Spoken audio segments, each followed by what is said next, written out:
Happy Monday, badasses. Welcome back to another episode. Today's episode, I'm going to talk about society says so. 4 lies that society told me as I grew up. I see it quite a bit where we have been conditioned to think a certain way, feel a certain way, or look a certain way. And I'm telling you, I'm done with it. I see this, body positive, or like the real love movement going on in social media. And I'm absolutely digging it, but I feel like there's a lot more that we can do because even like you and me, like we still judge people. I still judge people. And I hate that about myself. And I don't even really like to use the word hate, but I catch myself and I'm like, nope, got to rewire that part of my brain. Like, why are you thinking that way? And it's like, oh, well, I was conditioned that way. But before I get into the 4 lies that society told me growing up and my stories behind those, I have to tell you that next Monday, 1 week from today, we start the Body and Soul program. Sorry, I'm like sitting here like I get kind of riled up. So I'm like banging on my desk like, you guys need to join me. So this program consists of personal development. And what I mean by personal development, we're going to talk about routines, time and stress management, how you can bust outside your comfort zone, how you can build the confidence and the courage to do the things that you want to do in life. I'm going to show you workouts, meal plans, nutrition, like how to keep things simple so you're not getting that decision fatigue where you're like, there's just so much to do. I can't do it because it's all overwhelming. So then you go take a nap. Like we're going to work on things like that. Time management is huge. And so these are just all things that I'm going to teach you within this private community. And you're literally going to have everything you need to jumpstart your health, your fitness, your self-love journey, and just be on the path to becoming a better person. I always say, strive to be better than you were yesterday. This is it. This is the program that you've been waiting for. Anybody can join this program. Okay. Head on over to sashadavis.com, follow the steps for the Body and Soul program, and I will be in contact with you very soon. All right. So I still feel like there's a lot of like body shaming, mom shaming, success shaming, career shaming, you name it. Like we're all pointing the finger at somebody and I want it to stop. I am a hell of a lot better than what I used to be, but I still see myself doing it once in a while. And when I see somebody else doing it, I really enjoy playing devil's advocate. I'm like, well, why do you think that way? But so I want to take a step back because I have a few stories that I want to share with you about kind of how society has made me feel a certain way and how I've pushed past that barrier. And one of the very first lies or one of the very first like myths that I feel like society pushes on people is that when parents get divorced, the kids always have to go live with the mother. I feel like they always say, oh, well, the mom is automatically most fit. Like all kids just live with their mothers. And I want you guys to know something. I was raised mostly by my dad. My dad raised 2 teenage daughters and somehow he survived it. I'm not quite sure how. None of us killed each other. We did come close a few times, but we all survived. I'll be honest, when I was younger, I did not get along with my mother. Like it's a whole nother story for another podcast. I'll go down a rabbit hole. But after my parents split, like we bounced around from house to house to house to house, like every 6 months when I lived in Minnesota with my mom. And I was tired of going to a new school. Like it was exhausting. I know my mom tried the best she could. I know she could. Like she just like up and left and she was kind of on her own. And so I can't imagine how hard it would be, but it just wasn't a lifestyle for me. Like I was not a city kid. I hated living in the Twin Cities. I wanted nothing to do with that kind of busyness in my life. I've always been a country girl at heart. I need my space. I need my quiet mornings. I need my sunrises. I need my sunsets. Sometimes I just wander around outside at night and look up at the stars and just think like, I'm a big thinker. And so I'm like, oh my gosh, I am so tiny here compared to like this big giant universe. And I love going outside and just looking at the stars because it reminds me about what's important in life and that, first world problems aren't really real problems. I also don't enjoy having neighbors, which is kind of funny because we live out in the middle of nowhere. Like we live in the country on an acreage, but we do have one neighbor. Are you kidding me? They're right across the street. And I'm sure they see more than what they bargain for, because sometimes I just kind of, do my own thing. I'm Sasha out here on the farm, and they're actually pretty cool neighbors. They're an older couple that's retired, and they're awesome. But anyways, so back to the story about the parents getting divorced. Like I feel like I see this all over, and I know that there's some companies out there that are trying to change it and change like the average Joe mindset. But I feel like a lot of us project our beliefs onto dads and think that all dads are pieces of crap. I see it all the time. It's like, oh, well, he's a no-show father. And part of me is like, are you giving him a chance? Are you giving him a chance? And I feel like there are the fathers out there who are really freaking trying, and we give them absolutely no credit. And like for my dad, like I'm sure it was not easy for him to be a single father in the late 90s, early 2000s, raising two girls, especially when he was the only one doing that in this area. He fought over and over and over, and he always got the shit end of the stick, but he never gave up. He never gave up. And I think that's part of where I get my grit and determination is from him. We've been through some really rough spots, but we always come out on the other side. Like we know how to do hard things. And I just want you to know that dads can take care of their children and they can do it alone. Like I am here to tell you that I am proof. It does happen. But I just remember my dad would always say, no matter what, we'll figure it out. We'll figure it out. We always do. We figure it out. And it's so true. And I still have that mindset today. Like even when people are like, you can't do this, I'm like, watch me. I'll figure it out. I always find a way to make it work. Okay, so then my next one I want to talk about, and I get kind of riled up about this one too, is that you have to go to college and get a good desk job. Like you have to work in the corporate world. Like who the hell made this rule up and why? Like why? The other thing, like why is college so goddamn expensive? Like I remember being pressured into college when I was in high school. I had absolutely no desire to go to college. I actually hated high school. Like I hated middle school. I hated high school. I was that rebel kid. I wanted nothing to do with school. I can't even believe that I actually graduated. Actually, they tried to not let me graduate because I had so many hours of detention. I think me and my sister might still hold the record for detention hours at that school. I'm not sure. I would have to call them and ask. But anyway, so I felt pressured into school, and then I felt unprepared at the same time. And, maybe it's on me. Maybe I just need to take responsibility for that. But at the time, I'm like 18 years old, like, yeah, let's go to school. And the school is like, here, sign this loan for hundreds of thousands of dollars. Well, not quite that much, but you know what I mean? Like it's tens of thousands of dollars to go to school. And they're like, oh yeah, just sign here. Oh yeah, just sign here. And then I graduate and I get socked with this bill, and I'm like, holy crap. Like that is a ton of money. And I get it now, but I wish that there was a little bit more education on like loans and finance and accounting and debts and credits and how all of these, annual percentage rates work and how student loans work and all of these things. And I know my school had a couple of classes, but I don't remember ever hearing or talking about anything in depth, but maybe that's just because I had selective hearing.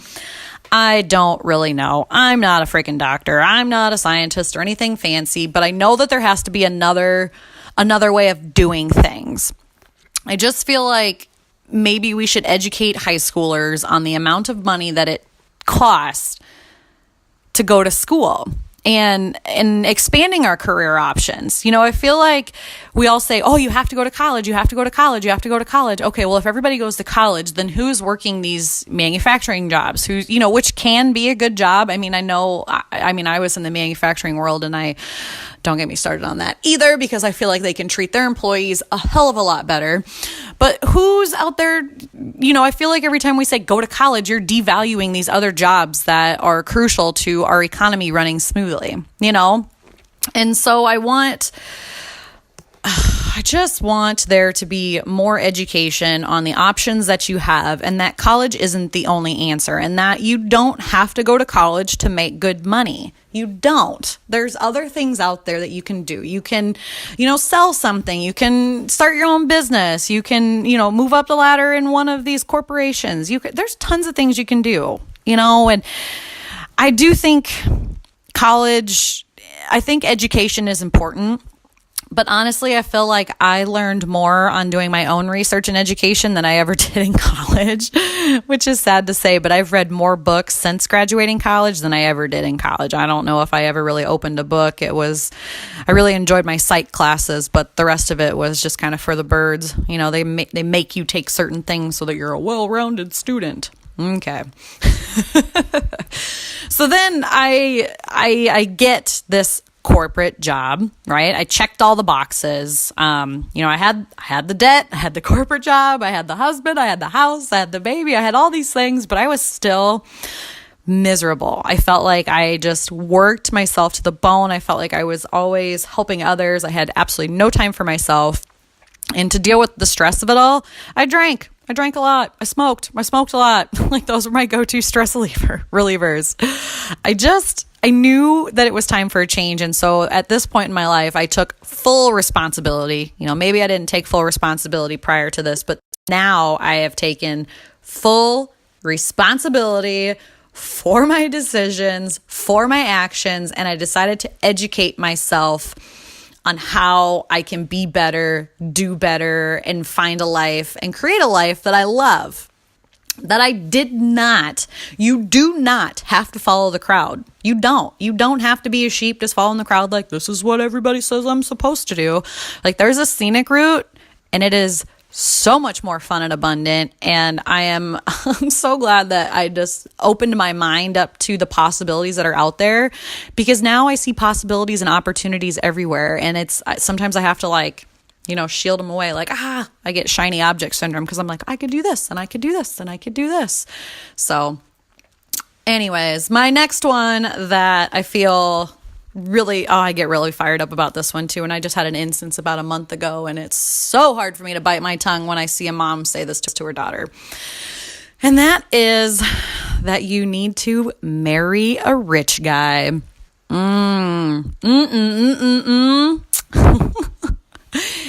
Excuse me? Are you kidding me?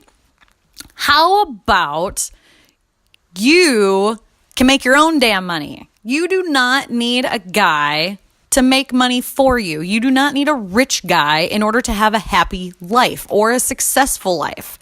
How about, I have a brain and I know how to use it. How about I can do anything a man can do? Hell, I've even peed standing up. It wasn't pretty, but I did it. How many of you are guilty for saying this? I know I am. When I was younger, I used to say it, and I kind of slap myself now, but I used to say it when I was younger because that's what everybody said. Oh, when you get out of high school, make sure you marry a rich guy so you're set for life. And so that's what I would say my goal is, except for I didn't really want to get married, and I really hated guys at the time. So how did that work out for me? But I still hear people say it. I just heard it a few weeks ago. Oh gosh, I'm not even going to tell you where, but I was somewhere and a mom was like, oh yeah, well, hopefully she marries a rich guy and then she'll be set for life. And I'm like, are you kidding me? Stop devaluing your daughter by telling her that she's not capable and that men are, I feel like it just puts men up on these pedestals. And really, I think that you should work side by side with men, And it's funny because my dad has always taught me not to rely on a man, which is funny because I relied on him most of my childhood because he was a single father. But he knew better. He was ahead of the game. From a very young age, he told me that I could do anything I set my mind to. which he probably regrets now because I have some pretty wild ideas. But I always find a way to make shit happen. Like as soon as I decide on a goal, I make it happen. I don't wait for a man or anyone else to come around and give me the money or give me the permission to do it. You know, and I've talked to tons of women over the past couple of years, and that's one of the number one excuses that I get for them not investing in themselves. I'm like, all right, sweet. Like you could do this, or this, and not saying that they have to sign up with me, but like I give them options. Like, well, why don't you do this? Why don't you do this? Why don't you do this? Oh, my husband won't let me. Oh, he takes care of the finances. And I get like, I sometimes I get like so like, ugh, and I want to say, does he wipe your ass for you too? Does he give you a weekly freaking allowance for doing the dishes? Like, come on, ladies, what in the actual fuck? Like, yes, it's okay to budget together and come up with a plan.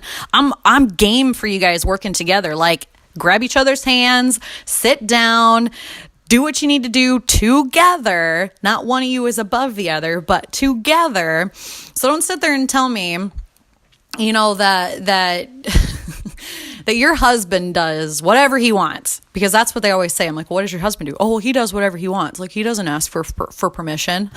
I'm like, so then why are you? Like, it sounds like you have some self-worth and some confidence issues, which hint, hint, wink, wink. I know somebody who can help you with that, Sasha. Just know that you don't need a rich man to make your dreams a reality. You just need the grit and the determination to not take no for an answer. Like, you need to decide today that you will succeed no matter what, no matter if your spouse supports you or not, which is an entirely different topic on spousal support. But you don't need anybody's permission to do the things that you want to do. Take full responsibility for your health, for your wellness, for your business, for everything in your life. Like, you are the creator of your reality. That was a huge lesson for me to learn, because I pointed the finger at everybody. Oh, I can't do this because so-and-so said so, or I can't do that because I'm a poor white girl, blah, blah, blah, blah, blah, whatever my excuse was at the time. It was all just bullshit. I was just feeding myself bullshit excuses. And now that I can see the bigger picture, it's like, holy smokes. Like, it's just like ordering a pizza. Like, I'll take a large pepperoni, extra cheese, stuffed crust. Like, that's exactly what I want. So that's what I'm going to go get. All right, so my last lie for you, and this one irks me too. Sorry, guys, I'm just like getting on my high horse talking about all the things that piss me off. Maybe they piss you off too. I don't know. Hopefully you find value in this. But you have to be skinny to be pretty. Now, I'm not obese by any means, but I have struggled with weight and appearance my entire life. Even when I was like 120 pounds, I thought I was fat. Like, it was my skewed perception of reality, because I have been conditioned to think that I had to be like 5'8", 100 pounds, long blonde hair, which, you know, I had some of the things, but I still didn't feel good about myself. Like, I would pop caffeine pills and Adderall like it was freaking candy so that I didn't have the urge to eat for days. Like, I hated my hair. I thought it was way too yellow and brassy. I could never get it to grow longer than about middle of my shoulder blades. You know, I wanted this like long blonde platinum, like beach wavy hair, you know, and oh gosh, like my eyebrows are uneven. I went through a stage where like I plucked them till they were too thin, you know, and they looked like crap. And then my nose has this giant bump on it. My earlobes are attached to my head, so it makes it hard to wear earrings. And if you don't know what I'm talking about, like, touch your earlobe. Like, do you have like a lobe that hangs down like a normal person, or does it like attach straight to your head? Because mine attaches straight to my head, and I'm pretty sure I'm the only person in the world that has it like that. You know, like, I have a mustache. I do. It's disgusting. I get it waxed. Whatever. You know, I feel like my lips are too thin. I feel like my teeth still aren't straight, and I've had braces twice. And then they pulled 2 teeth, and now I feel like my smile is too small because my teeth don't fill up my mouth anymore. I still don't really like my smile, but I don't really give a shit anymore. I smile because I'm happy, not because I'm judging myself. You know, like, I have a cleft chin too, or as I like to call it, a butt chin. If you've ever seen my pictures, like, look, I have like I have a butt on my face, you guys. Like, you can't. You can't tell me that that's not funny. And when I was younger, to like make jokes at myself so nobody else would make jokes at me, I'd always be like, haha, well, I can blow my nose and wipe my ass at the same time. Oh my God, you guys. Okay, let's see what else. Oh, so then I have this mole on my neck that, it's starting to fade, but it used to be like really big. And then I have a birthmark on my back. I'm sure you've heard me talk about that. When I was younger, I used to get picked on all the time because people thought it was a hickey, and they would laugh and they would make fun of me. They're like, oh, what boys are sucking on your back? And oh yeah, that was a lot of fun in high school. Oh, and then, the cool thing to do when you were in middle school was pierce your belly button. So I lied about my age and I went and got my belly button pierced, not once, not twice, but 3 times. But apparently my body hates piercings. So it would like push them out. And now I have this big ugly scar on my belly button. Like, I'm not perfect, guys. I have cellulite. I have acne. I still have acne. What 30-year-old do you know that has acne like a 13-year-old? Like, I think I had better skin in high school, but ever since I had a child, I'm trying to figure out how to work with my face and my hormones because I still get breakouts all the time. Like, I have rolls. If you've seen my pictures where I'm laughing, like I have neck rolls. Like, who? I have rolls on my face. I have hair in places that it shouldn't be. I used to really hate the way I looked. Like, I would pile on tons and tons of makeup and try to wear these fancy clothes, just fishing for compliments, which I usually got compliments,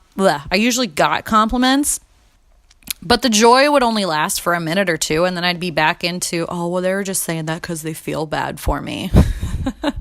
Oh gosh, you guys, I really thought that I needed to be like 5'8", 120 pounds, clear skin, perfect smile, big tits, nice ass, and like a size 7 or 8 shoe. I wear a size 9. Like, is this person even real? Like, I have no idea. But that's what I was trying to be. Like, one of the biggest lessons I learned over the past few years on my health, fitness, and self-love journey, and this personal development journey, is that I have to love the skin I'm in. My mindset shifted about working out. I used to work out because I hated the way I looked. I wanted to be a certain way. Now I work out because I love my body, not because I hate it, not because I want to look a certain way. I treat it well and I exercise because I want it to last me as long as it possibly can. I want to be physically fit so that I live longer.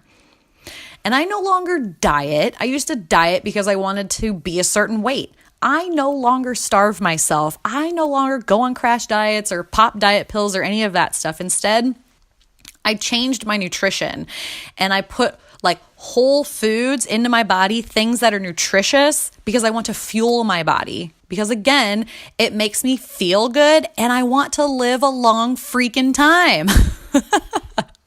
Like, you wouldn't put cheapo super unleaded in a motorcycle, right? No, like, you use premium. So that's what I'm doing. I am maintaining my body by exercising, by moving, and by fueling myself. Yes, I still have days where I'm like, oh, I want ice cream, and I still, live the life that I want to live. Like, I'll still drink wine, I'll still do these things, but I don't do them to the point where I'm sabotaging my success, right?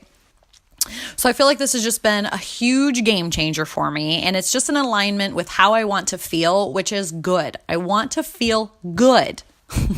And I love teaching people about this stuff. Like, if you join my Body and Soul program, I teach you all the things about this stuff. I could go on and on and on. I am very passionate about feeling good and just exercising because you love yourself and fueling your body because you love yourself and just boosting your confidence and doing those scary things that you don't really think that you can do. Oh, I love that stuff. Love it, love it, love it.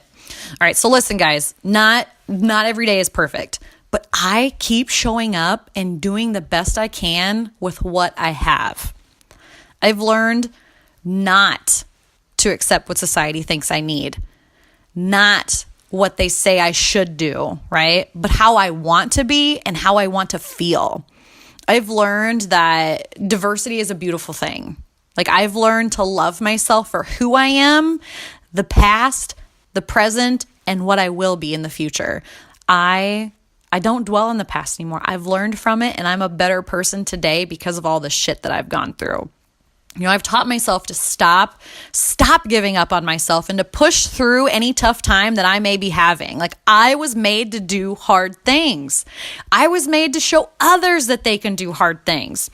I was made to stand out and make a difference for those who cannot stand. Like, I was made to be loud. So not only that you could hear my voice, that my voice could be heard, but that it's loud enough for the people in the back. And it's loud enough for the people who have lost their voice. My skin is so thick. Oh, guys, my skin is so thick now. But it's because I have taken beating after beatdown after beatdown. I have taken so many blows, but I also take them for the people who cannot stand a punch. I think of my sister when we were younger. I stood up for her because she couldn't stand up for herself. I have friends that I stood up for because they couldn't stand up for themselves. And that's who I am, and that's what I do. I am here to hold space for you, to help you learn, to help you grow, and to let you know that you can do hard things too. Like, you are made to be the best that you can be. Like, you are here for a reason. Let's find out what it is together. All right, ladies, that is your Monday motivation. You can do hard things. You can. I am here to tell you that you can. I am here living proof that you can do hard things. You just got to keep showing up, keep doing the work every day. Consistency is key. And don't listen to that shit that society tells you. Like, there is so many ways to do something. It does not have to be black and white. There is gray. There is gray. And you are in control of your reality. You create the life that you want. You just have to get out of your own way. You got to let go of those old stories that you have grown up with, like I did. You just got to let them go and treat them for what they are. They're just stories. They're just fairy tales. It's not real. What's real is what you do today, what you decide today. That is real. What you take action on in your life, that is your reality. All right. Happy Monday, ladies. Peace out. Until next time, go be a badass.